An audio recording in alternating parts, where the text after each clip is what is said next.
There's several reasons the trench might collapse, including water absorption into the soil, the type of soil being excavated, vibrations in the area, and weather. We all know water is vital to life, but it can mean death in regards to trenching and excavating.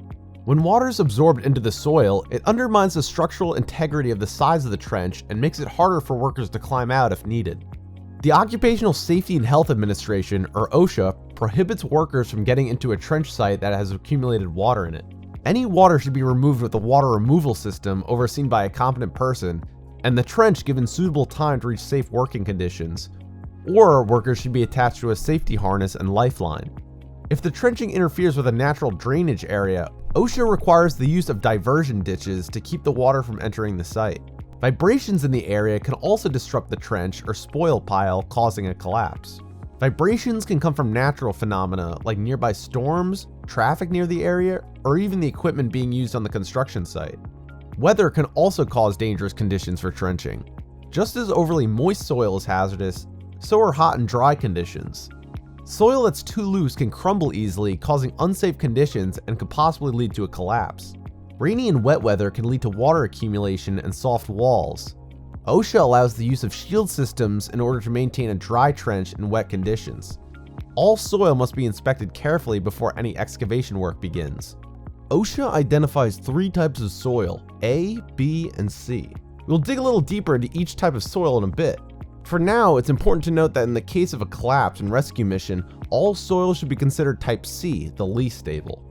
Trenching accidents kill at least 40 workers a year, and deaths or serious injury can occur within minutes of a cave-in.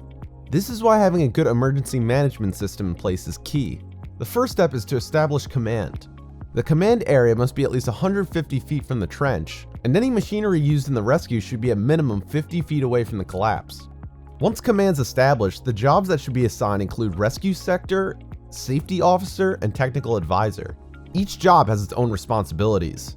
For example, the rescue sector assumes all technical rescue operations, developing the plan, and communicating during all aspects of the rescue.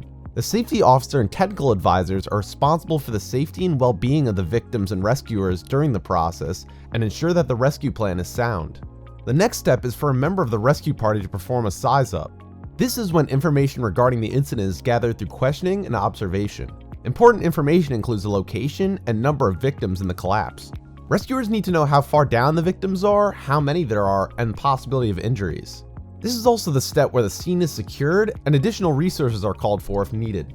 Before moving forward, the next step is to determine if this is a rescue or recovery mission. During the size-up process, the amount of time since the collapse and the condition of the victims will be determined.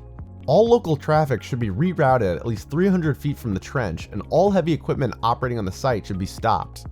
Non-essential personnel should be kept at least 150 feet away. Before rescuers enter the cave-in, an inspection of the area needs to be completed.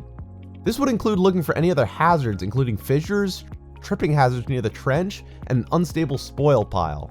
It's recommended that a ground pad, most commonly plywood, is used to distribute the weight of the rescue team. Once the rescue team is ready to enter the trench, they need to follow certain safety measures.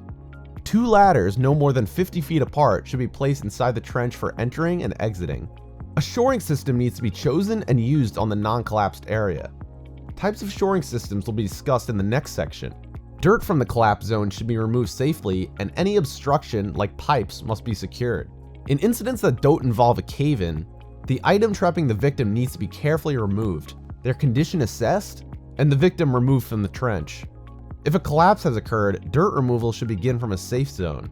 Use small shovels, buckets, or hands when removing dirt off a victim, beginning at the diaphragm. Once uncovered, assess the victim and remove them carefully from the trench. Any life-threatening injuries should be assessed immediately and the victim transported to the hospital for further treatment. After the rescue is complete, ensure all rescuers and other personnel are accounted for. All tools and equipment must be removed from the trench using a last in and first out system. Rescuers should reconvene for a post-incident debrief and the scene turned back over to the employer. While having a rescue protocol in place is important, it's always best to prevent incidents before they occur, following pre-entry safety measures.